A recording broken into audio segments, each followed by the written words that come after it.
मुझे बताइए कि पार्लियामेंट 20,000 करोड़ का बनाना यह देश के पैसे की बर्बादी नहीं है। बच्चों के लिए स्कूल बनाना, अस्पताल बनाना और सड़क बनाना देश के पैसे की बर्बादी कैसे है? अगर प्रधानमंत्री के लिए 8,500 करोड़ का हवाई जहाज खरीदा जा सकता है तो हमारे आपके बच्चों के इलाज के लिए अस्पताल में भी इक्विपमेंट खरीदे जा सकते हैं।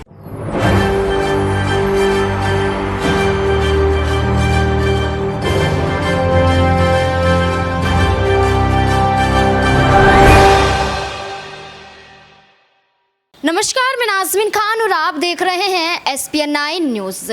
नए संसद भवन का तो उद्घाटन प्रधानमंत्री नरेंद्र मोदी ने बकायदा काफ़ी वक्त पहले कर दिया, लेकिन अभी तक उसकी चर्चा देखी जा रही है। क्यों?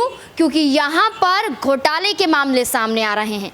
नए संसद भवन में कितने करोड़ों रुपए यहाँ पर प्रधानमंत्री ने सिर्फ इसलिए लगाए हैं ताकि उनकी तारीफ हो सके और पूरे देश में वाहवाही उनकी हो सके। इसी वजह से जब विपक्षी पार्टी अपने बंगलों को यहाँ पर रेनोवेट करती हुई नजर आती है, सीधे तौर पर दिल्ली की अरविंद केजरीवाल सरकार की बात की जाए तो अरविंद केजरीवाल अपने सरकारी बंगले का रेनोवेट करवा रहे थे, मरम्मत करवाते हुए नजर आ रहे थे, क्योंकि वहां पर काफ़ी चीज़ें पुरानी हो चुकी थी और टूटने की कगार पर आ गई थी, जिससे दुर्घटना भी हो सकती थी। इसी वक्त पर यहाँ पर अरविंद केजरीवाल ने अपने घर का रेनोवेट किया तो उसके बाद यहाँ पर भारतीय जनता पार्टी ने निशाना साध दिया कि यहाँ पर जब कोरोना चल रहा था और जो महामारी फैली हुई थी, जब जनता को सीएम की ज़रूरत थी तो सीएम अपने घर को सौंदर्यीकरण करने के लिए जुटे हुए थे। ऐसे में भारतीय जनता पार्टी ने कहा कि यहाँ पर साफ तौर पर दिखता है कि जिन पैसों को सरकारी चीज़ों में इस्तेमाल करना चाहिए, यहाँ पर अरविंद केजरीवाल ने उन सरकारी पैसों का इस्तेमाल अपने घर को सजाने में किया है। ऐसे में यहाँ पर अरविंद केजरीवाल का सबूत दिखाते हुए नजर आते हैं। अरविंद केजरीवाल के सबूतों को संजय सिंह भी पेश करते हुए नजर आते हैं, लेकिन ये साफ तौर पर नजर आता है कि अरविंद केजरीवाल के किए गए कामों को लेकर भारतीय जनता पार्टी और खुद प्रधानमंत्री नरेंद्र मोदी ने उनके इस काम को लेकर उन पर निशाना साधा। लेकिन वही काम जब हमारे देश के प्रधानमंत्री करें तो यहाँ पर देखा जाता है कि वो देश में बदलाव चाहते हैं, देश की स्थिति को सुधारना चाहते हैं। अब ऐसे में नए संसद भवन की बात की जाए तो यहाँ पर करोड़ों घोटाले का मामला सामने आ रहा है। यहाँ पर किस तरीके से प्रधानमंत्री नरेंद्र मोदी बैठते हुए नजर आएंगे, कहाँ पर उनकी कुर्सी होगी, कितने विधायक मौजूद होंगे, कितने सांसद मौजूद होंगे, किस तरीके से प्रधानमंत्री चलते हुए नजर आएंगे, किस तरीके से घूमते हुए नजर आएंगे, हर एक चीज़ का वहाँ पर रेनोवेट किया गया। वहाँ पर नए संसद भवन को इस तरीके से डिज़ाइन किया गया। अब ऐसे में देखा जाए तो यहाँ पर यह कहा गया है कि पुराने भवन के बाद जो नया भवन बनाया जा रहा है संसद भवन, इसमें जो बदलाव किए गए हैं वो यहाँ पर सांसदों के लिए बदलाव किए गए हैं, मंत्रियों के लिए बदलाव किए हैं और यहाँ की सीट को लेकर बदलाव किए गए हैं। लेकिन हकीकत तो ये है कि पूरा बदलाव यहाँ पर प्रधानमंत्री नरेंद्र मोदी को देखकर हो रहा है।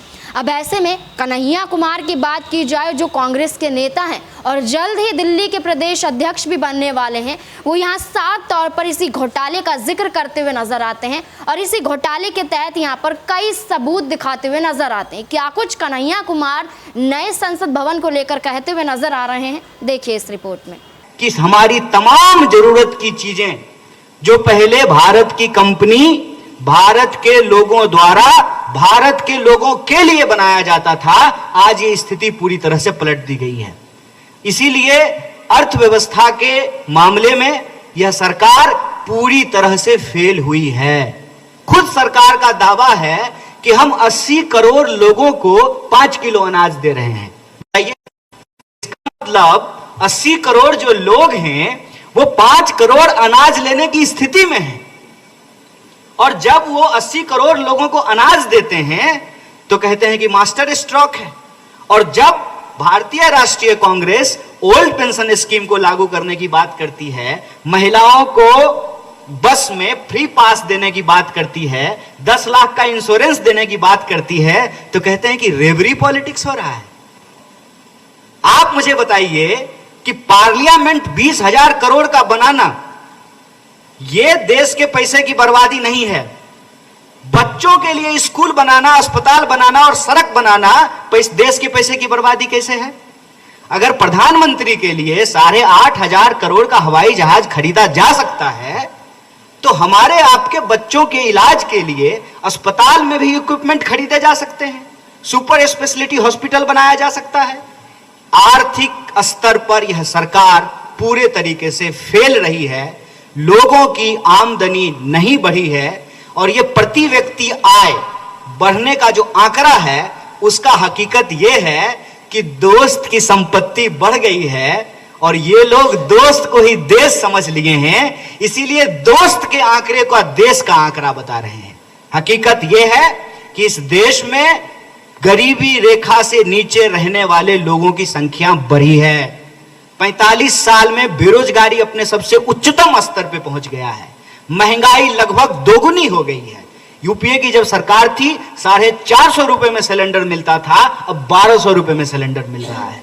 महंगाई बढ़ी है, बेकारी बढ़ी है, लोगों की आमदनी घटी है, और देश की संपत्ति को लूट करके अपने दोस्त के खजाने में पहुंचाया जा रहा है। एक सवाल बार बार विपक्ष ने पूछा है कि अदानी की सेल कंपनी में 20,000 करोड़ रुपया किसका है? इस सवाल का जवाब सरकार क्यों नहीं देती है? ये तमाम तरह की बातें कर रहे हैं, सब कुछ बोल रहे हैं।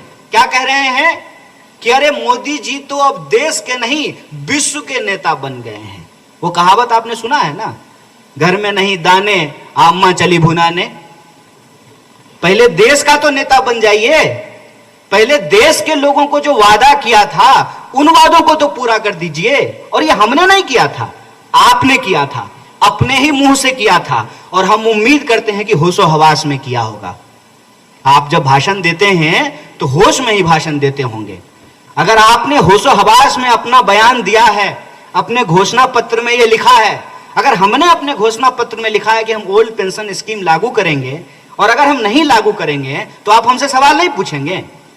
हमसे सवाल पूछेंगे ना, लेकिन उनसे सवाल कैसे पूछेंगे? 9 साल नो प्रेस कॉन्फ्रेंस, कहां सवाल पूछेंगे?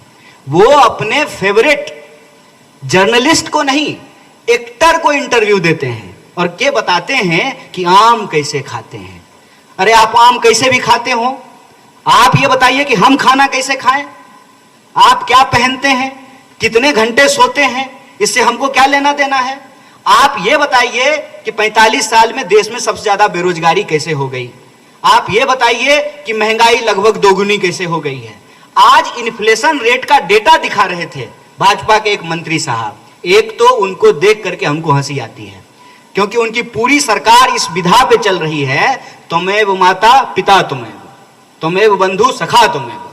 मतलब प्रधानमंत्री सिर्फ प्रधानमंत्री नहीं है, वो प्रधानमंत्री भी हैं, राष्ट्रपति भी हैं, लोकसभा अध्यक्ष भी हैं, विदेश मंत्री भी हैं, रेल मंत्री भी हैं, वित्त मंत्री भी हैं, और कभी कभी तो जो है ओलंपिक से मेडल लेकर के आए हुए खिलाड़ियों का मेडल लेकर के खुद खिलाड़ी भी बन जाते हैं।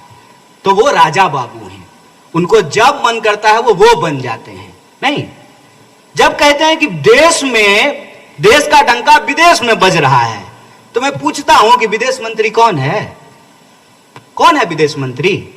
लोगों को यह सवाल अपने मन में पूछना चाहिए कि 2014 में हमने प्रधानमंत्री चुना कि वास्को डी गामा चुन लिया है? यह सवाल तो पूछना चाहिए ना। प्रधानमंत्री को तो मुझे लगता है कि कई बार यह भ्रम होता होगा कि अपने ही देश में पूरा इवेंटबाजी हो गया।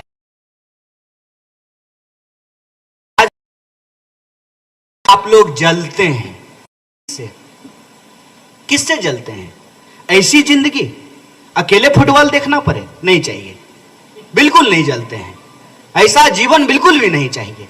हम सिर्फ इस देश के जिम्मेदार विपक्ष होने के नाते जो आपने बताया था, जो आपके द्वारा कही गई बातें थी, उसी से जुड़ा हुआ कुछ सवाल पूछ रहे हैं। हमने नहीं कहा था, आपने ही कहा था।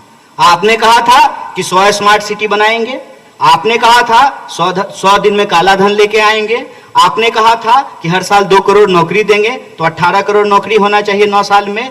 आपने कहा था किसानों की आमदनी दुगनी कर देंगे, आपने कहा था महंगाई कम कर देंगे, आपने कहा था कि महिलाओं के ऊपर अत्याचार कम हो जाएगा, आपने कहा था कि इस देश के भीतर जो भी रहने वाले लोग हैं सबको साथ लेकर के चलेंगे और अच्छा दिन आएगा। ये तमाम वादे आपके द्वारा किए गए थे, और आज आप अपने अचीवमेंट के रूप में जो चीजें गिना रहे हैं उसमें एक भी यह बात नहीं कही जा रही है। स्वयं प्रधानमंत्री ने इन बातों को बोलना बंद कर दिया है। आपने देखा होगा कर्नाटक के चुनाव में भाजपा ने रोजी रोटी, कपड़ा, मकान, शिक्षा, स्वास्थ्य, सड़क, बिजली, पानी पे चुनाव नहीं लड़ा। आपने हिमाचल का चुनाव देखा होगा, भाजपा में रोजी रोटी, कपड़ा, मकान पे चुनाव नहीं लड़ा। और आज आप कहीं भी बीजेपी के लोगों से बात करके देख लीजिए, आप जो ही रोजी रोटी की बात करेंगे, जो ही आप रोजगार की बात करेंगे, जो ही आप महंगाई की बात करेंगे, तो जानते हो क्या कहेंगे? तो महंगाई कम करना प्रधानमंत्री का काम है, रोजगार देना प्रधानमंत्री का काम है। तो रोजगार देना प्रधानमंत्री का काम नहीं है तो बिजली के खंभे का उद्घाटन करना भी प्रधानमंत्री का काम नहीं है, वो काम विद्युत मंत्री का है। रेल का उद्घाटन करना रेल मंत्री का काम है, विदेश जाना विदेश मंत्री का काम है, वित्त पे कानून बनाना वित्त मंत्री का काम है, और कानून पे, व्यवस्था पे बात करना कानून मंत्री का काम है। आपने देखा होगा, अगर हम गिन करके एक एक करके आपसे सवाल पूछें और आपको जो है आपके समक्ष उन सवालों को रखें, तो किसी भी क्षेत्र में प्रधानमंत्री के द्वारा, भाजपा सरकार के द्वारा कही गई एक भी बात पूरी नहीं हुई है।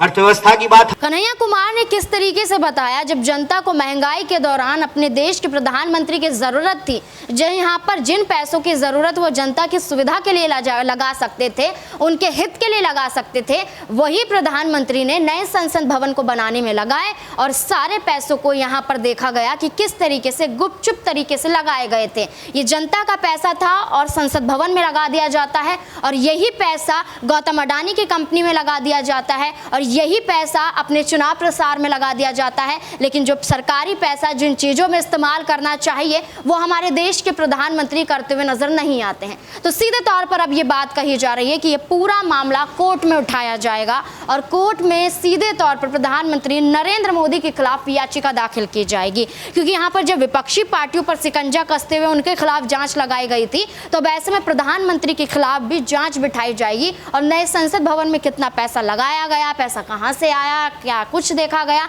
ये सब की जांच होती हुई नजर आएगी। अब यहां पर कन्हैया कुमार के खुलासे के बाद साफ तौर पर प्रधानमंत्री आने वाले चुनाव से पहले फंसते हुए नजर आ रहे हैं। अब इस मुद्दे को लेकर आपकी क्या राय कि जो नया संसद भवन बनाया गया है, क्या वो प्रधानमंत्री के लिए बनाया गया था या सुविधाओं को देख के बनाया गया था या फिर देश में बदलाव की स्थिति को देखकर बनाया गया था? ऐसा करना क्या प्रधानमंत्री का जो कदम है वो हमारे देश की जनता के हित के लिए काम करेगा? क्या है आपकी राय? कमेंट बॉक्स में ज़रूर बताएं। धन्यवाद।